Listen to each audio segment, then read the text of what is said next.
Good morning. परत एकदा माझ्या ब्लॉगमध्ये तुमच्या सगळ्यांचं स्वागत आहे. तर काल तुम्ही बघितलंच असेल आम्ही किती धुमाकूळ घातलेला आणि त्याच्यानंतर जाम आम्ही दमलो आणि मग झोपून गेलो आणि आता फ्रेश होऊन आम्ही डायरेक्ट आलो सिंधुदुर्ग किल्ला बघायला. तर मस्तपैकी रेडी झालं तर आम्ही सगळे. ब्लॉगमध्ये कंटिन्यू राहा.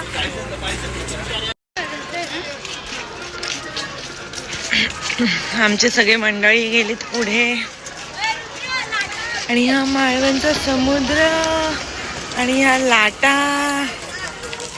हा हा हा हा वा वा. रोशन टोपी आणायला गेलाय. चला चला चला चला. जाम ऊन आहे. पुढे मी चालले.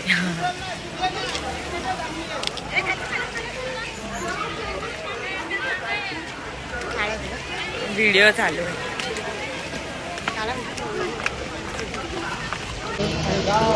चला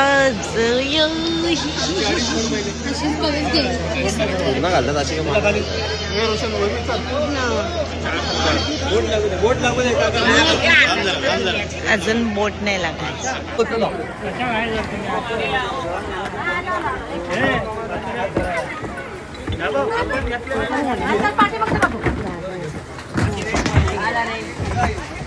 बोट घालतय गदा गदा.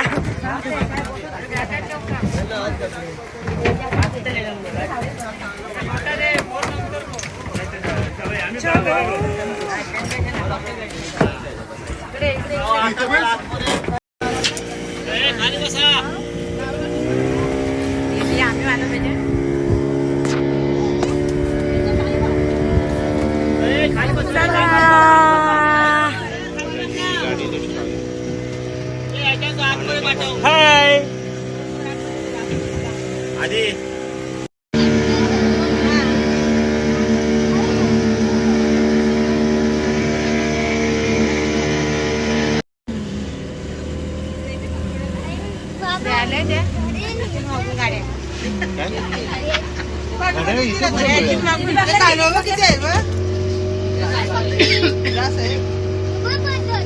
आणि हा एंट्रीला आपल्या हनुमानाचं मंदिर आहे.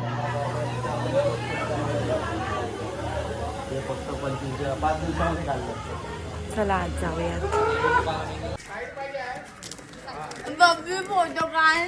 मी नाही काढणार फोटो.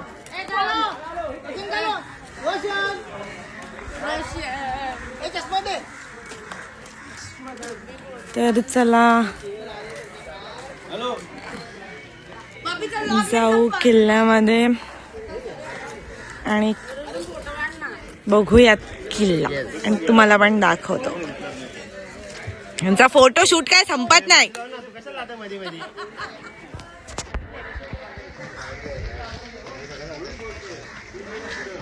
तर ब्लॉग मध्ये कंटिन्यू राहा.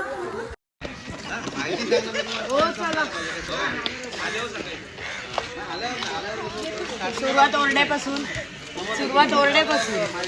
ओरडू नाही तर काय.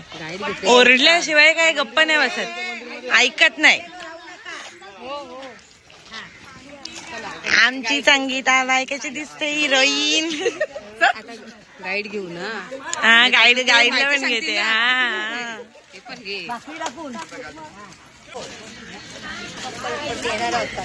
निश्चित गाई सगळ्यांना.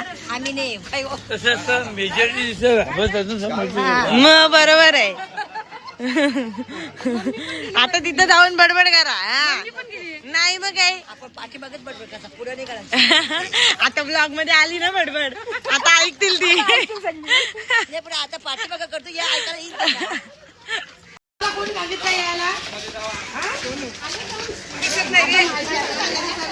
काय शिवराजेश्वर देवस्थान. चप्पल काढ. चप्पल काढू आधी आपण. बाई सावलीत काढू दे थोडीशी चप्पल. तुम्ही चप्पल बाहेर काढायचे आणि मगच तुम्ही आतमध्ये जायचंय. व्हिडिओ काढायची. लीनाला बघायचं, कोणाला बघायचं, कोणालाच नाही बघायचं. आता सीधा सीधा अंदर राहायचं. कोणाचा ड्रेस आला मधीत. शांत. आपल्या किल्ल्याचं नाव आहे सिंधुदुर्ग. सिंधू म्हणजे पाणी आणि दुर्ग म्हणजे बेटावरती बांधलेला किल्ला, म्हणून त्याला दुर्ग नाव दिलंय. शिवाजी महाराजांनी बांधलेला किल्ला आहे. बांधण्याचं उद्दिष्ट असं होतं की राजांनी मुरुड जंजिरा किल्ल्यावरती 2 वेळा अटॅक केला, पण काही फितुरकी झाल्यामुळे राजे जिंकू शकले नाही. त्याच्यानंतर राजांनी विजयदुर्ग जिंकला आणि महाराजांना अरबाराची अक्षर दिली. आणि त्यावेळी कसं परकीय चलन, पोर्तुगीज, डच, इंग्रज, सिद्धी, फिरंगी यांचा समुद्रावरती वर्चस्व, म्हणजे त्यावेळेचा व्यापार हा समुद्रामार्फत केला जायचा.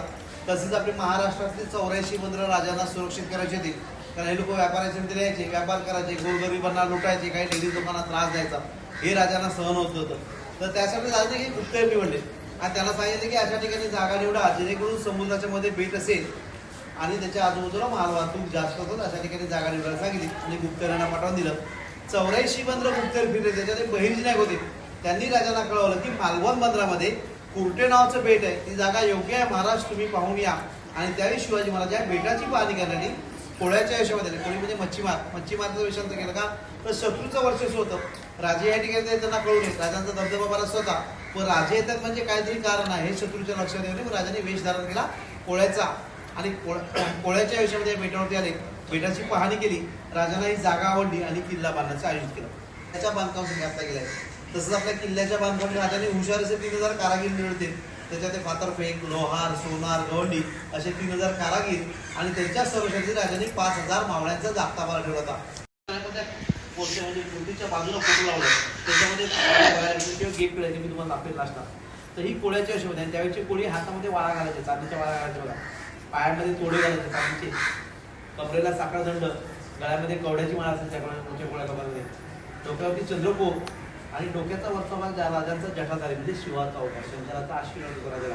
म्हणजे शिवाच्या अवतारातली मूर्ती या ठिकाणी 2.5 फुटाची बसलेली मूर्ती ध्यानस्थ आहे. ती प्राणप्रतिष्ठा प्रमुख बसलेली, जशी आपण देवाची मूर्ती होतो तशी. तर राजे देव होते, पण राजांना देव मानलं गेलं का, तर राजाने गोरगरिबांची काम केली काय, आणि राजांना एक शंकराचा आशीर्वाद असल्यामुळे त्या शिवाच्या अवतारामधली मूर्ती या ठिकाणी स्थापन केलेली आहे. आणि ती मूर्ती 1695 मध्ये 1680 मध्ये राजांचं निधन झालं आणि 1695 मध्ये महाराजांची मूर्ती स्थापन केली. ओरिजिनल तलवार शिवाजी महाराजांची, तुम्हाला राजांची ओरिजिनल तलवार मिळेल. त्या ठिकाणी एक कर्णावाद्य आहे, नगारखाना आणि एक तोफ, हे ओरिजिनल राजांच्या काळात असते. तर ही तलवार तुळजापूर नावाची आहे. ही तलवार शिवाजी महाराजांना त्यांच्या वडिलांनी वयाच्या 14 वर्ष, म्हणजे राजांचं वय 14 वर्ष असताना पहिली भेटलेली तलवार आहे. आणि त्या तलवारची लांबी 4 फूट, वजन आहे 3.5 किलो आणि त्याचं ते हँडल आहे त्याला सोन्याची तलवार काय. तुम्ही आतमध्ये जाऊन दर्शन करून या, तुम्हाला गेलं. तुम्हाला म्युझियममध्ये बघायचं असेल तर आपण येताना मूर्ती आता जाऊन बघायचं असेल आता बघून येईल काय. बाकी मग तुम्हाला बाकीच्या पॉईंटवर माहिती काही समोर जाईल. तर आतमध्ये काहीतरी असं शिवाजी महाराजांचं मंदिर आहे. तर आतमध्ये फोटो काढायला मनाई आहे, त्यामुळे आतमध्ये तर नाही जाऊ शकत आहे फोटो काढायला. तुम्हाला इथूनच दाखवते, ठीक आहे. आले आतमध्ये फोटो काढायला मनाई आहे, त्यामुळे इथेच शूट बंद करते. तुम्हाला मी बाहेर फोटोमध्ये दाखवला आहे. तर आता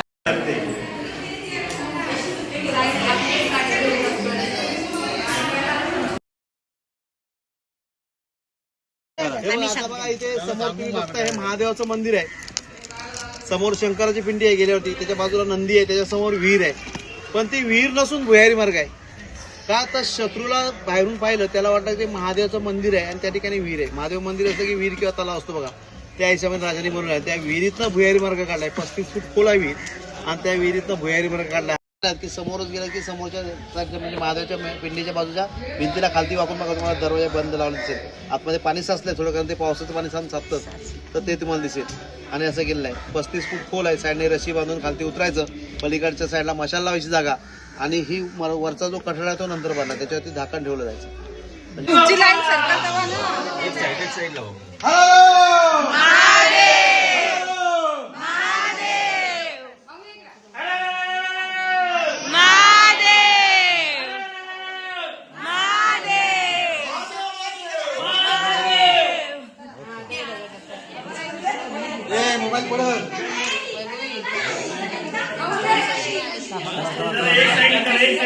म्हणजे मंदिरात तुम्ही हात लावू नका. जर मंदिरांना हात लावला तर आजूबाजूची गावं पेटून उठतील आणि तुमच्यावरती हमला करतील, तुम्हाला पळव करतील, म्हणजे मारून पळवतील. तर तसं करू नका. तुम्ही फक्त राजाच्या वस्तू दुसरं करा. मग राजवाडा, सभा मंडप, धान्याचा कोटा, सैनिक लोकांची जागा, राहायची जागा आणि दारोगाचा कोटा, ह्या 5 गोष्टी उद्ध्वस्त केल्या गेल्या. त्याचप्रमाणे आपल्या किल्ल्यावरती 200 ते 250 तोफा होत्या युद्धाच्या, ते घेऊन गेले. फक्त 3 तोफा राहिल्या आहेत. राजांच्या मंदिरमध्ये एक आहे, एक म्युझियम मध्ये आणि एक प्रवेशद्वाराकडे. या 3च तोफा राजांच्या काळात राहिलेल्या आहेत. बाकी सर्व घेऊन गेले. काही तलवारी होत्या ते घेऊन गेली. काही सोनं नाणं लपवलं गेलं असेल. आपण सुरत लुटलेली आणि सुरतेचा पैसा आपल्या किल्ल्याच्या बांधकामासाठी घातलेला, पण त्यांना वाटलं की तो सुरतेचा पैसा या ठिकाणी लपवला गेला असेल म्हणून तो पूर्ण राजवाडा खोदून काढला आणि हे सर्व उद्ध्वस्त करून घेऊन गेले. काही लिखापडी होती ती उद्ध्वस्त करून ठेवली. म्हणजे राजांचा इतिहास त्यांच्या मुलांना कळू नये आणि त्यांची मुलं परत युद्धासाठी तयारी होऊ नये म्हणून त्यांनी हे सर्व उद्ध्वस्त केलं गेलं. त्याच्यानंतर ताराराणी यांनी तह केला ब्रिटिशांबरोबर आणि त्यावेळी आपला हा किल्ला परत ताब्यात घेण्यासाठी 7 लाख रुपये खंडणी दिली गेली ब्रिटिशांना. म्हणजे आपलाच किल्ला परत आपल्या ताब्यात घेण्यासाठी ब्रिटिशांना 7 लाख रुपये दिले गेले. आपला किल्ला ताब्यात घेतला. मग काही वर्ष आपला किल्ला ताब्यामध्ये होता. त्याच्यानंतर काही आर्थिक स्थिती बरोबर नाही, काही पैशाची अडचण होती आणि ती दूर करण्यासाठी आपला हा किल्ला पोर्तुगीज आणि डच या लोकांना करारनाम्यात दिला गेला. आपल्या किल्ल्याला 84% टॅक्स येतात आणि पोर्तुगीज आणि डच या लोकांचा व्यापारासाठी जहाज भरपूर होती म्हणून त्यांनी या लीजवरती घेतला. म्हणजे एक 5 वर्षाच्या लीजवरती घेतला. म्हणजे आपल्याला पण वन टाइम पैसा मिळाला, आपली आर्थिक स्थिती सुधारावी म्हणून, आणि 5 वर्ष त्यांचा लीजवरती गेला. त्याच्यानंतर हा किल्ला आपल्या इंडियन गव्हर्नमेंटच्या अंडरमध्ये आला. ही साखरवीर आहे. ठीक आहे, चालेल. लक्षात ठेवला.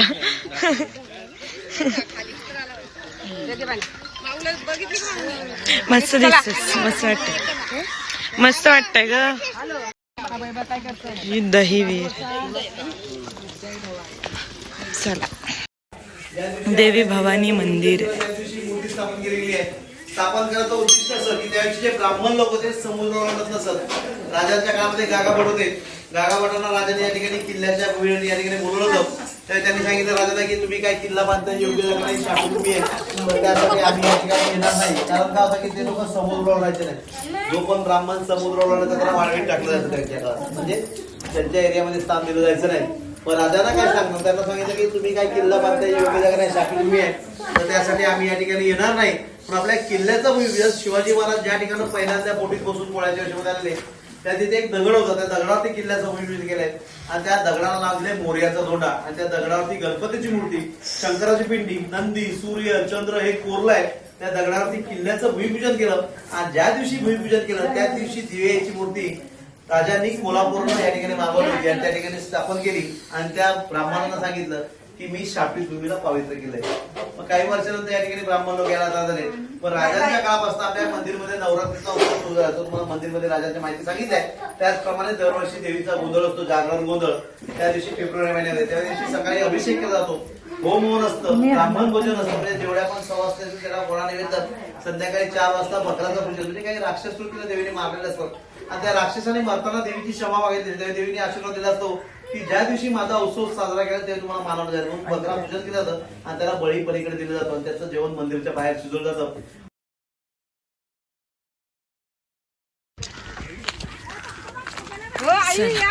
तिकडनं जायचं तिकडं.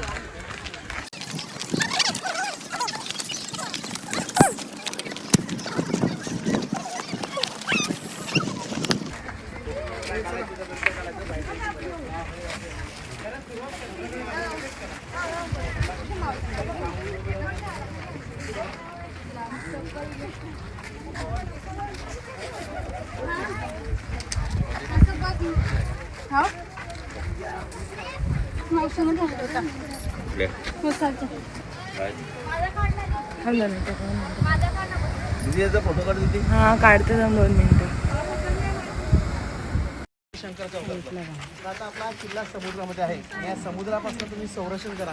कोणते मंदिर बांधा म्हणजे तुमची कृपादृष्टी सदैव या किल्ल्यावरती राहो. त्याचप्रमाणे आजूबाजूला 5 किल्ले दिले आहेत. पद्मदुर्ग, राजकोट, सर्जकोट, भगवनगड आणि निवती. पद्मदुर्ग किल्ला आहे त्याच्या बाजूलाच नाही, बोटीने जाताना बघू शकता. तर तो राजांचा जहाजाचा कारखाना. त्या ठिकाणी राजांची 75 ते 76 जागा बनवली, त्या ठिकाणी बनवली. काही निघालो आता आम्ही परत जायला. काय करायचं?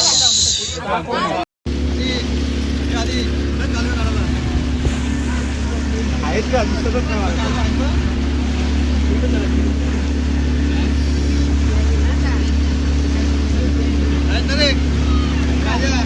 चला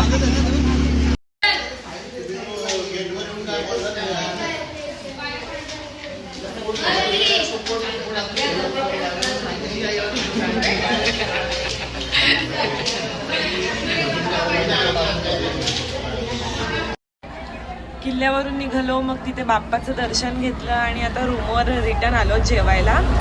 जेवून घेतो आणि मग बीचवर जायचं काहीतरी प्लॅन आहे. तर मग बीचवर जाऊ, तिथे एन्जॉय करू. मालवणचा बीच बघायला मजा येईल आणि तुम्हाला पण दाखवणार आहे. तर जेवून घेतो आता. तर ब्लॉगमध्ये कंटिन्यू राहा.